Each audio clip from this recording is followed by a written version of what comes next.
Hello and welcome to video number 2, YouTube video settings. In this specific video, I am going to point you the right direction to make sure that you know exactly what the recommended YouTube compression guidelines are so that when you render your videos they upload to YouTube, then you'll get some crystal quality video and audio. So let's get started. Now, the last thing I want you to do is to get overwhelmed by the technical stuff. But let me just walk you through step by step. Basically, what they recommend that you do is basically export your videos as MP4. This is pretty much the standard nowadays, and we've moved from AVI files to MP4 files. And MP4 files are very compatible with like smartphones, Windows, Mac computers, and a lot of other types of operating systems. So this is pretty much the standard nowadays. Then audio codec, usually 96 kHz or 48 kHz is good. Now I'm going to actually go through Camtasia and show you kind of a live example of applying this kind of stuff to Camtasia. So if you are using Camtasia, great. If you are using a different video editing software like Sony Vegas or anything like that, you will need to just follow this. But if you go to Google and you just type in YouTube Advanced Encoding Settings, you'll get this page. But just rule of thumb, MP4 file, usually 96 to 48 kHz. And this is pretty much standard with Vimeo and other big video sites. H.264 is the standard video codec pretty much across the board.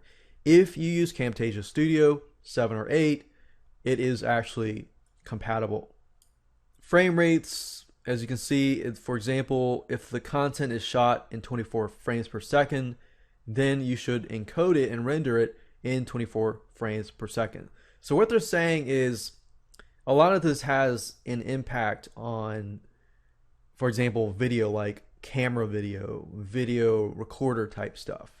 If you're doing Camtasia, usually a pretty good rule of thumb is you can play around with it. You can do 24 frames per second, you do 30 frames per second. Usually 30 frames per second, usually as a rule of thumb, is typically good. Now, if you're using a high-tech camera and you've got 60 frames per second, then they're basically saying that you should cut it in half into 30 frames per second. Then we got bitrate. When you're rendering in Camtasia, you have two different ways to render. You can render as quality or you can render as bitrate. Now with bitrate, it tells you right here, like let's say for example, your videos are rendered as 1280 by 720. So 720p. They recommend the video bitrate to be 5000. And all of this stuff is going to make sense when I actually show you in application with Camtasia. And then you can apply that to any other video editing software that you want. But usually a rule of thumb in terms of resolution is 1280 by 720 is the industry standard. If you go 1280 by 720 and you want to decrease to 640 by 360, then that'll actually help, because a lot of people nowadays still have slower download speeds. They have DSL modems, or sometimes their internet is a lot slower. Now some of us have really fast internet speeds and want to be able to see HD quality. So this is industry standard. This usually is if somebody wants to watch it on their TV. So that's why this is a resolution that's recommended. But YouTube uses 16 by 9 aspect ratio players.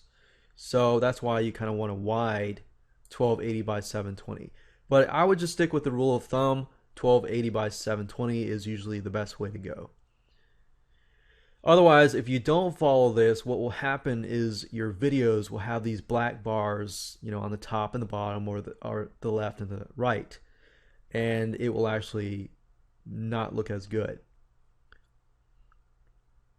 So in application to Camtasia Studio, you can actually see examples here. If I go to Camtasia Studio, and if I go to Produce and Share, we can go to the custom production settings. Remember that the recommended type is MP4 files, and they recommend that here as well. So choose MP4. If you use Camtasia 7, then choose MP4. Click Next.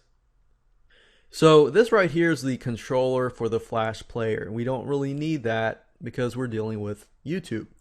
The size needs to be 1280 by 720. But keep in mind that if you're rendering by 1280 by 720, it needs to be rendered as 1280 by 720.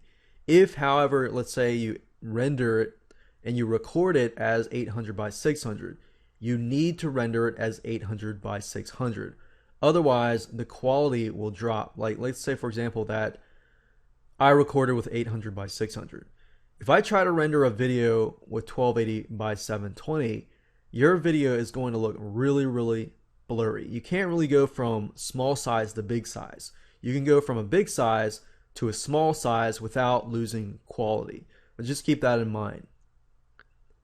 Video settings, as you can see with Camtasia Studio 8, we can do frame rate 30. Bit rate, you got quality and you got bit rate. You need to choose bit rate. And remember, with 1280 by 720, if we go back over to here, 720p, they recommend the bit rate to be 5,000. So in this case, we'll just move it over till we hit about 5,000. Just keep in mind though, the greater you increase this, the bigger your file will be. But if you're uploading to YouTube, you know, they accept pretty big files anyways. Audio settings, you know, what I've found is with Camtasia, it doesn't really do it by hertz. So what I found in testing is anything beyond 80 and above, usually the quality of the video tends to be really, really good. So I like to stick with this, but I mean, feel free to play around with it yourself. And after that, you just click next, next, and finish, and then you basically just render that specific video. So that's in application to Camtasia Studio. It's obviously going to be different with different video editors. And if you ever run into problems, you can always find somebody either on Fiverr, on Odesk.com, or even Elance that will do it for you. Once you have the video settings correct, you know, you can begin to render it and upload it to YouTube.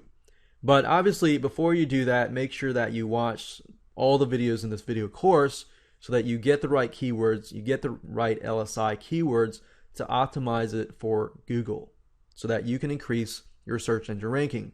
So with that said, let's move on to video number 3 and talk about the keyword market research so that we can ensure that we're using the right keywords that are getting good quality traffic.